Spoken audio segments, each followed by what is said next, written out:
superior vamos a hablar de osteología, miología, angiología, artrología y nervios. De miembro superior de osteología se compone por cintura pectoral, que es la clavícula y la escápula, porción libre, que es el húmero, radio, cúbito y huesos de la mano. Los huesos principales son la clavícula, que se une al tronco con el brazo. La clavícula se dice que tiene forma de S. La escápula, que es un hueso plano ubicado en la parte posterior al tórax. El húmero, que es el único hueso del brazo con articulaciones en el hombro y en el codo.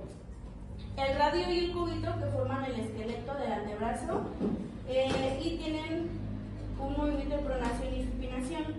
Los huesos de la mano, que son los del carpo, son 8, metacarpos son 5 y los falanges son 14. De miología son, según la localización, es la cintura pectoral, que es el deltoides, trapecio, pectorales, serrato anterior. El brazo, que son los bíceps braquial y tríceps braquial. El antebrazo, que son los flexores y extensores de la muñeca y de los dedos. La mano, que son músculos de la eminencia tenar e hipotenar, lubricales e interóseos. Perdón, es lumbricales, lumbricales e interóseos. Luego la artrología, es articulación del hombro, glenohumeral, gran movilidad, susceptible o luxación. Luego la articulación del codo. Fernando, a ver si nada más te apoyas con lo que tienes ahí. Sí, es eso. Pero apóyate así como lo hizo Vale, sin celular. La articulación del codo es la unión entre húmero, radio y cúbito. La articulación de la... Perdón que los interrumpa, hay una pregunta de las que me mandaron ustedes, de las 160. Hay una que deben de tomar en cuenta que dice cuál es la articulación, o sea, qué estructuras articulan se articulan en el codo, pero a nivel de radio y la estructura que está ahí. Entonces, recuerden esa parte. El codo se articula por la tróclea y ¿qué hueso? El cúbito. Entonces está del otro lado, en la parte lateral, está la articulación de la estructura que parece cabecita. ¿Cómo se llama eso? La cabecita que se articula con el radio. ¿El capítulo? No. Capítulo. Es que hay una pregunta que ustedes tienen que no la contestaron así y me llamó mucho la atención. Nada más revisé miembro superior. Miembro inferior no la revisé. Pero están bien, de ahí voy a tomar también preguntas. Acuérdense que de mi cuestionario guía que está en las presentaciones. Son 97 preguntas. Sí, básicamente de ahí las voy a tomar. Y voy a tomar algunas de ustedes. No son exactas, pero son muy parecidas porque no quiero que les contesten de memoria, quiero que comprendan, ¿de acuerdo? Y van a ser 30 preguntas. Algunas sí van a estar tal cual y esas son como que ustedes las ven y dicen que sí está esta. O sea, no las deben de fallar, ¿de acuerdo? Continúa, Fernando. Sí. Doctor Fernando. Gracias. Las articulaciones del antebrazo es el radio cubital, proximal y distal. Luego las articulaciones de la mano es el radio carpiana, intercarpiana, metacarpos, Metacarpo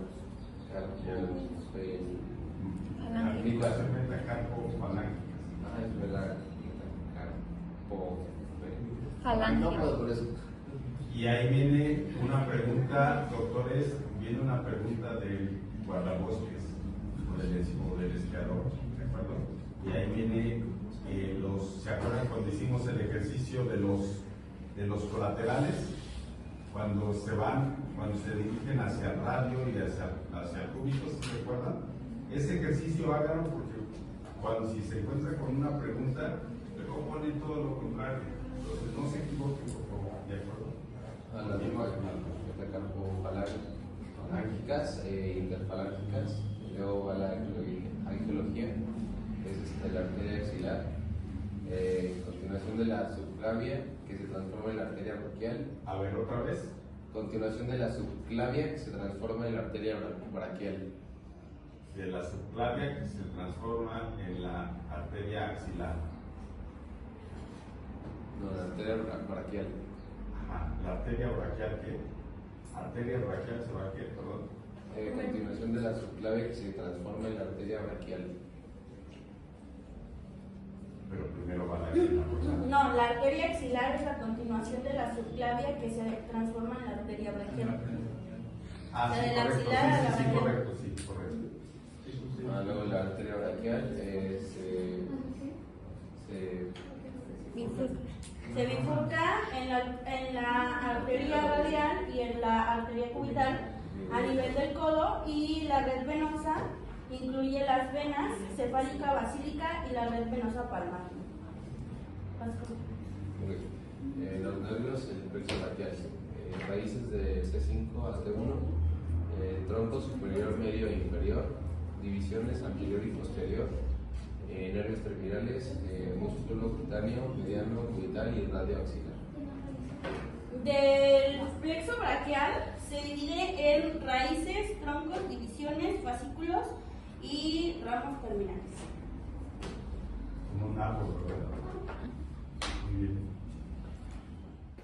Los huesos del miembro superior se dividen en 3 regiones principales, que es el hombro, brazo, antebrazo y mano. Empezaremos hablando sobre huesos del hombro, que es la cintura escapular. La cintura escapular está formada por la clavícula, que la tenemos de este lado, es este hueso largo que tenemos aquí. Tenemos la escápula o omóplato, que está de este lado, este tipo triángulo que encontramos de ese lado. La clavícula es un hueso en forma de C. En forma de S, que conecta el esternón con la escápula. Actúa como un soporte para el brazo y facilita la movilidad del hombro. La escápula es un hueso plano y triangular ubicado en la parte posterior del tórax. Tiene la cavidad glenoidea donde se articula con el húmero. Como número 2 estaremos hablando de huesos del brazo, que solamente encontramos el húmero, que es este hueso largo que tenemos aquí. El húmero es un hueso largo del brazo que se articula con la escápula en el hombro y con el radio y la ulna en el codo. Como número 3 tenemos los huesos del antebrazo. En este encontramos el radio que tenemos de este lado. Es un hueso lateral del antebrazo del lado del pulgar. Participa en la articulación del codo y la muñeca. Permite la rotación del antebrazo, supinación y pronación. Por otro lado tenemos la ulna o cúbito, que es este hueso de este lado, que es un hueso medial del antebrazo del lado del meñique. Forma la articulación principal del codo con el húmero mediante el olecranon. Como número 4 tenemos los huesos de la mano, que son los carpianos. De estos son 8 huesos, que los encontramos de este lado, los 8 huesos. Tenemos una fila proximal, que es el escafoide, semilunar, piramidal, pisiforme. Y en la fila distal tenemos el trapecio, trapezoide, grande y ganchoso. Estos permiten la flexión, extensión y movimiento lateral de la muñeca. Por otro lado tenemos los metacarpos, que son 5 huesos que tenemos de este lado. Forman la palma de la mano y conectan los carpianos con los falanges. Y por último tenemos los falanges, que son 14 huesos, son estos finales que tenemos hasta abajo. Y son huesos de los dedos. Cada dedo tiene 3, proximal, medial y distal, excepto el pulgar, que tiene 2. Estos huesos proporcionan estructura, movilidad y soporte al miembro superior. A continuación vamos con las articulaciones del miembro superior, que permiten una gran variabilidad de movimientos y se dividen en diferentes regiones, que son hombro, codo, muñeca y mano. Empezando con las articulaciones del hombro, tenemos la articulación esternoclavicular, que une la clavícula con el esternón. Es una articulación sencilla de montar que permite movimientos del hombro hacia adelante, atrás y rotación.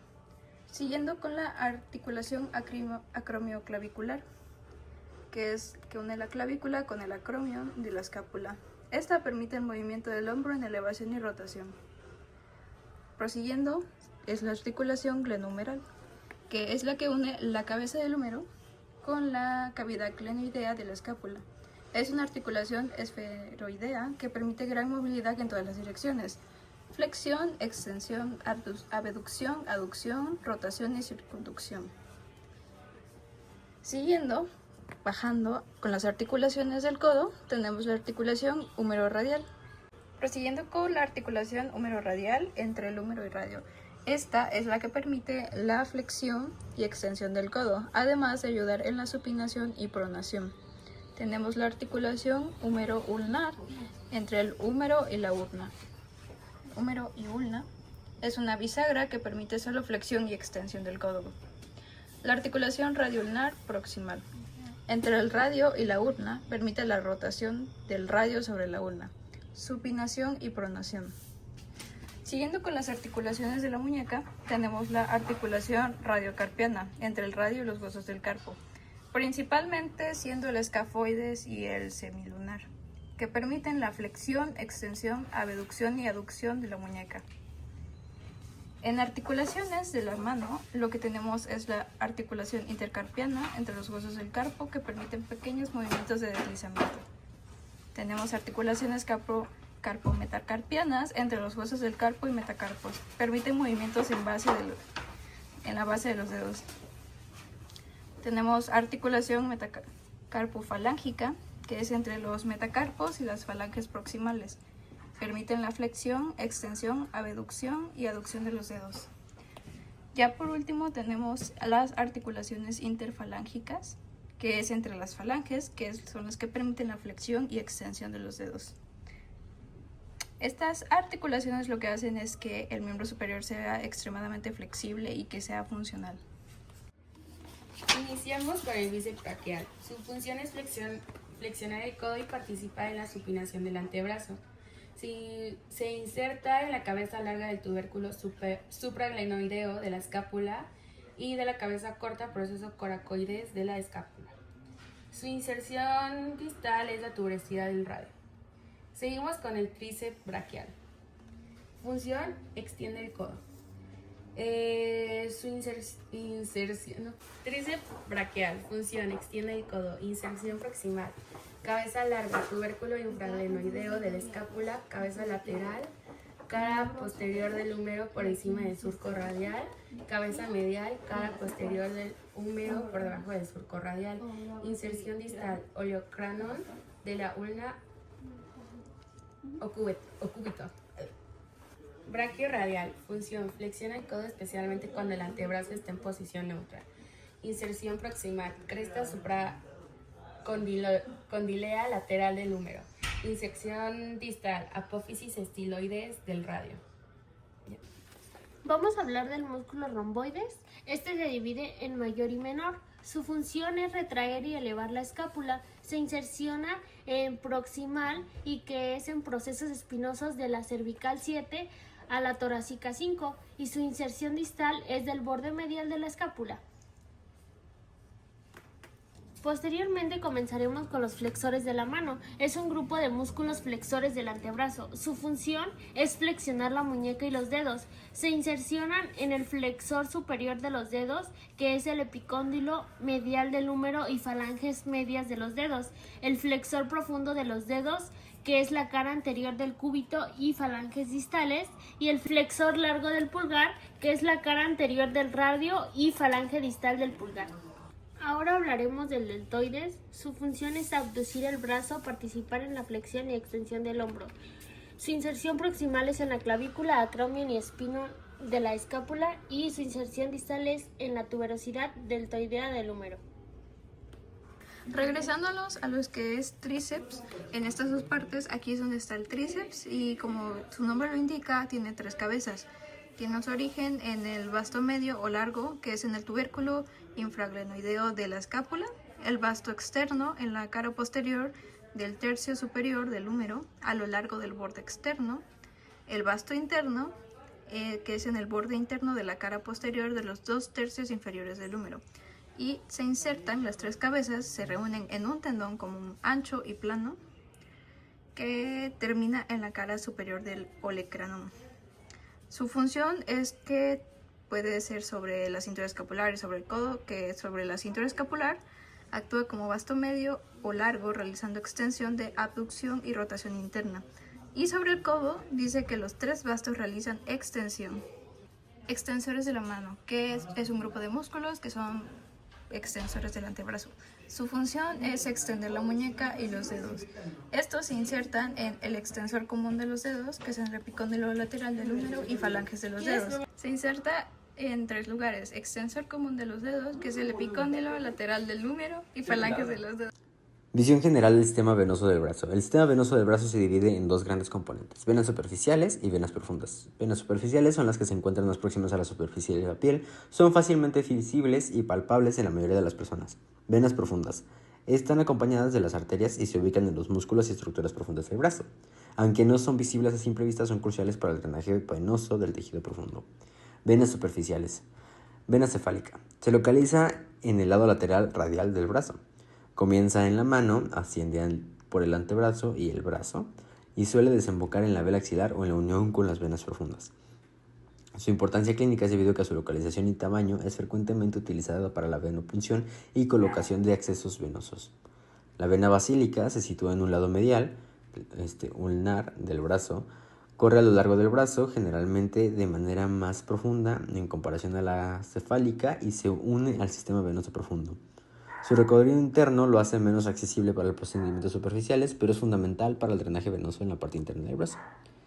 La vena medial cubital se encuentra en la fosa cubital, la región anterior del codo, conecta la vena cefálica y la vena basílica, funcionando como un puente de comunicación entre ambos sistemas. Es la vena de elección para extracciones de sangre o colocación de catéteres, dada su localización y facilidad de acceso. Las venas profundas acompañan a las arterias braquiales. Las venas profundas corren paralelas a las arterias del brazo, especialmente a la arteria braquial. El drenaje venoso recorre el flujo sanguíneo del tejido muscular y estructuras internas, dirigiéndolo hacia la vena axilar y posteriormente hacia la circulación central. Las válvulas venosas. Estas venas contienen válvulas que aseguran el flujo unidireccional de la sangre hacia el corazón, ayudándolo a prevenir reflujo venoso. Las conexiones y drenaje del brazo. La comunicación entre sistemas. El sistema venoso superficial y profundo están interconectados a través de venas perforantes que permiten el drenaje y equilibrio del flujo sanguíneo entre ambas capas. El drenaje central, tanto las venas superficiales como las profundas, finalmente drenan a la vena axilar, que se convierte en la vena subclavia, integrándose al sistema venoso central y dirigiéndose de regreso al corazón. Nervio cubital. Desciende por la parte interna del brazo, pasa por detrás del codo, en una ranura entre 2 prominencias óseas, continúa por el antebrazo hasta la mano, inerva músculos que flexionan la muñeca y los dedos y que permiten mover los dedos de lado a lado.